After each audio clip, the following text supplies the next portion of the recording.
Shut up, compressor.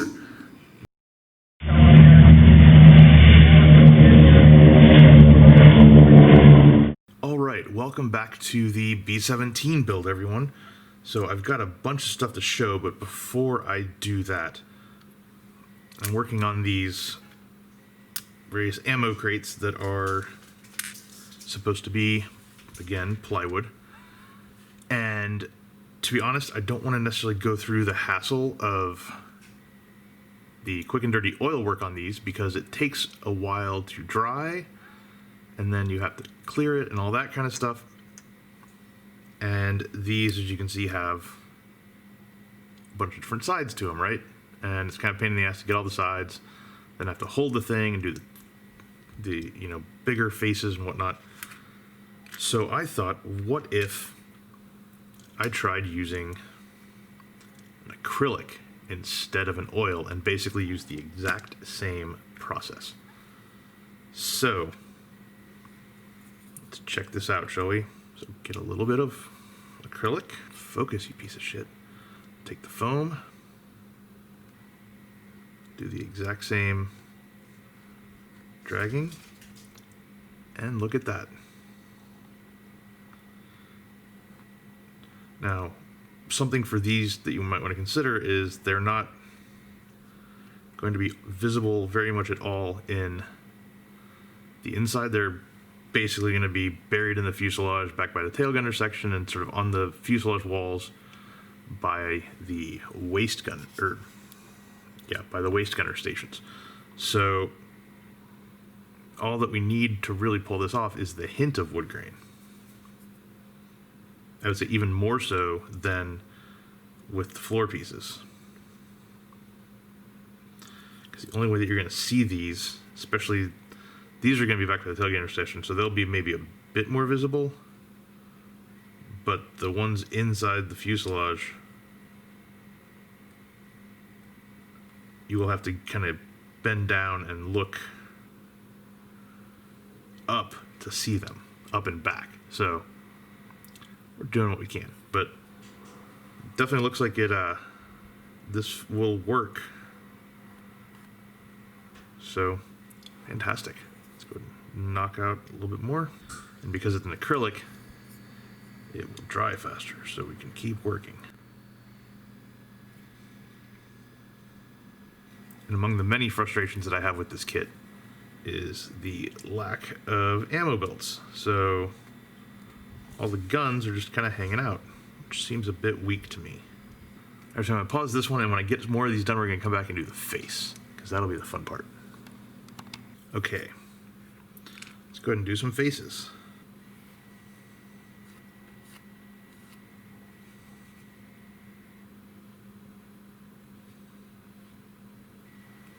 Ta-da!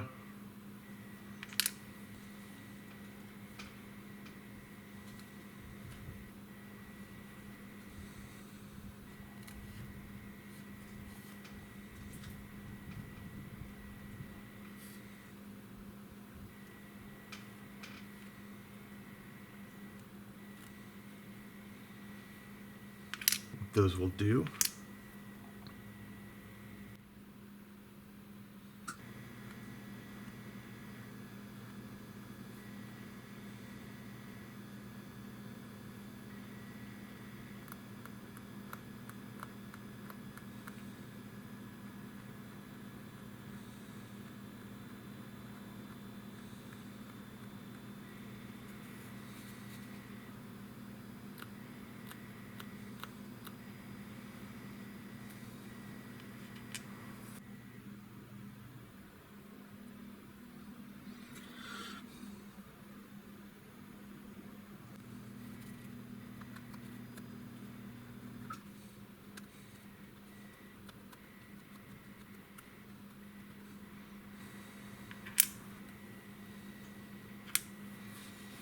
All right, there we go. Got some super janky, super quick wood grain, nominally easy to pull off. Now, because we don't have to wait, because this stuff does its thing super fast. Next mission is to go in here and where is it? Okay, so our next mission is to go ahead, because these set up super fast, to put a little bit of this stage makeup contrast acrylic wash stuff on here.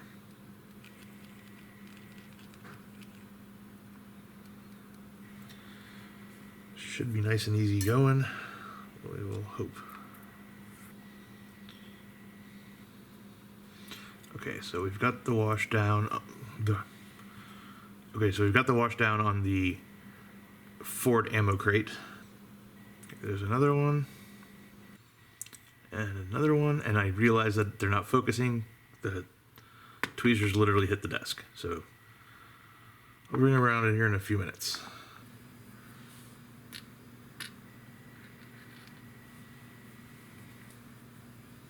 Okay, so let's play a little game of catch up and see where I am at with all the goodies on the B-17. So since the last cockpit portion, I have received the Edward PE set, and from that I'm basically using this floor and some of the little doodads on it. The cover for the center console, which was originally... Where's my little pointing stick?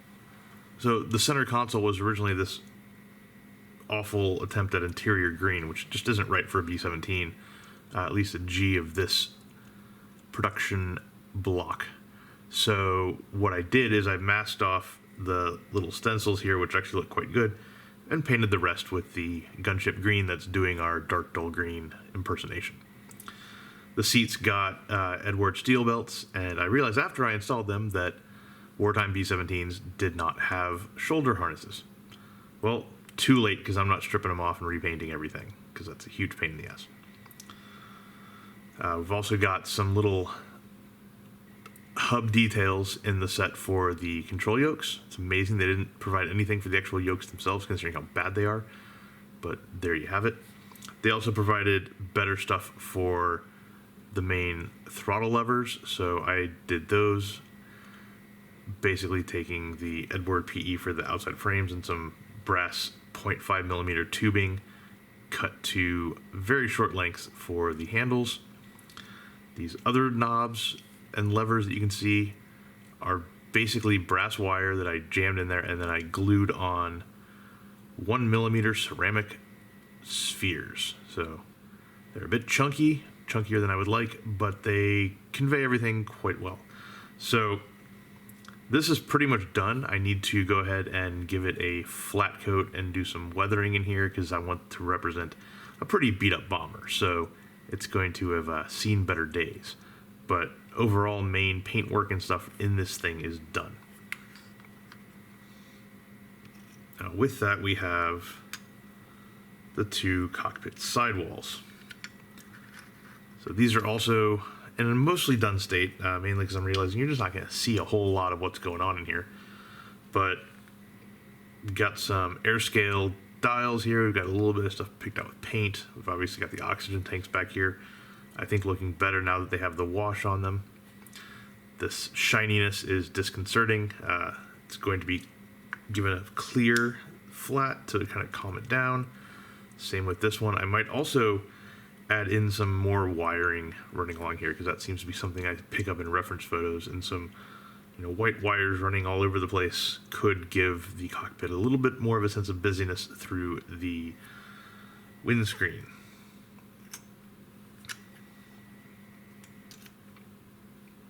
I have painted some little tiny, honestly rather shitty looking seats.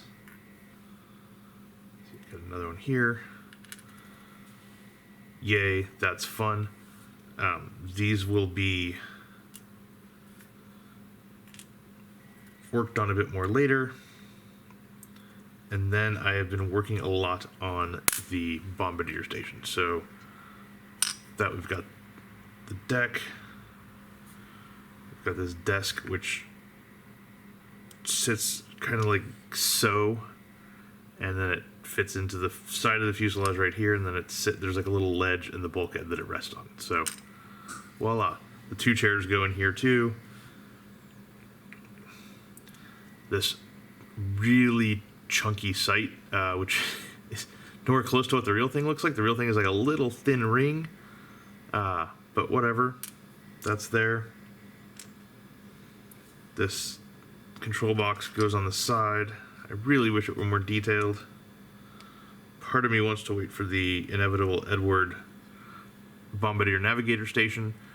Part of me thinks if I do that, this thing will never get done. So that goes right there like so. Got a few other bits and ends and things, and then we've got the lovely Norden bomb sight, which fits right up front. Now, the annoying thing about this and a lot of things in this kit is it looks, actually rather good from the top. It looks decent from the front, but then when you get underneath, there's nothing there. Unlike what might be one of the more visible views of this thing, there are. And it just, the details like, I'm done. Which, why do they do that? I've also been doing some prep work on the turret. I do not know what the inside is sprayed. I don't really care because you're not going to see much, just maybe hints of it back here. So I went ahead and just added that green. Good enough. And onto the fuselage itself. Oh, and this may have not shown up yet. This is the instrument panel from the Edward set. I think it's actually one of their better ones. The gauges look really nice. It will never really be seen. It's very hard to see inside this thing once you button it up, as I'm increasingly finding out. So let's go ahead and, speaking of hard to see inside, look at this. We have a bomber starting to come together. So I've gone ahead and this thing has some glass test fitted into it, and you can see how much that starts distorting what you can see in there, right? Those we come back along the length of it here. That is the radio compartment, where, yeah, you can kind of make out some details in there, but as you get more glazing on here, it's going to make it even harder to see in there. You're basically getting like the impression of detail. I mean, all those racks and stuff in there, the hint is fine. That's all that it needs. It doesn't need really more than that, because it's just not all that visible. So one thing I'm getting increasingly worried about is the gun mounts for these. They all seem very janky. This one, you just kind of like glue it to a little nub sitting there and hope. Up here in the nose, the guns that stick out of the cheeks right here, there's really nowhere. It's just like, here's a place, and you just kind of stick guns there. Not the greatest. Coming around to the back. Let's see if I can get I don't know if I can even get a good view of this for you. There is the tail gunner station. Just literally that's it. Those ammo crates, or ammo boxes that we did the acrylic wood grain on, that's them. That's all you see. The other ones, gotta be careful here. I don't want to go ahead and take this guy off. Don't want to be dropping clear parts everywhere. So there's a better view of the radio compartment. Yay. So those other boxes, like there's one, and the other one is, let's see if we can find it. The other one is way up there. So again, it's going to be barely visible, so not worth spending a lot of time on. Okay, so the big challenge that I'm facing at the moment is I need to do more weathering to kind of finish off some of these things, add some clear, whatnot, especially the cockpit up here, radio compartment, and a little bit, and then the floor that you will be able to see in here. Those are kind of the main points of focus for the weathering, and up front with the Bombardier Navigator. Getting all of those things joined together to close the fuselage and actually have it close well is going to be a pain in the ass. One thing I ran into, and I'm still running into, honestly, is down here, the tail wheel with the bulkhead. Like, This is a tight squeeze. I don't really know why. It's like, it doesn't seem like it's interfering a lot, but it is. So overall, this is a more frustrating kit than I had assumed it would be, but we're getting slowly closer to closing up the fuselage. So that is that for now. Next up, again, will be all the stuff that I've been walking through. The fun things to weather, clean up, add clear flat to, and get underway. So let's get to it.